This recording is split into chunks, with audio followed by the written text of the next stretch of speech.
So it's all about the numbers. It's all about replacement cost. Generally, if it is less expensive to build than it is to buy, or there's lack of inventory, then it makes sense to build. You want to make sure you've got a 20 to 30% margin so that it makes sense and that the deal will cash flow when it's done. When it's cheaper to buy than build and there's plenty of inventory, then it makes sense to buy existing. But again, you have to make sure that the numbers make sense, that the free cash flow will cover debt service and provide for profit as well. So those are the things you want to have and you want to take into consideration when you're building. You want to build in about that 20 to 30% margin when you're developing so that the property has equity, it has value when it's done.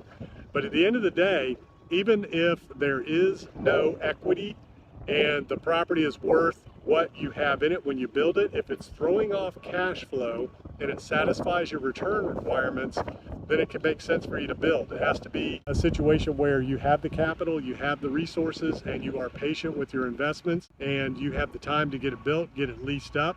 You need to make sure that there is demand for the product that you're looking to build and that the income will support the debt service and equity return on that project. If you're raising the capital from outside investors or if you're using your own capital, you want a cash on cash return on that capital over time that satisfies your requirements. So if inventory is limited and if prices make sense and you can build in a 20 to 30% margin on new development, that can make a lot of sense versus buying existing, especially in a market where cap rates are compressed, competition is high, and inventory levels are low. This applies to any type of product, whether it's residential, commercial, multifamily. It can be anything. These same fundamentals apply. It's all about the numbers. Let the numbers make your decision for you. Let the numbers be your guide in every situation.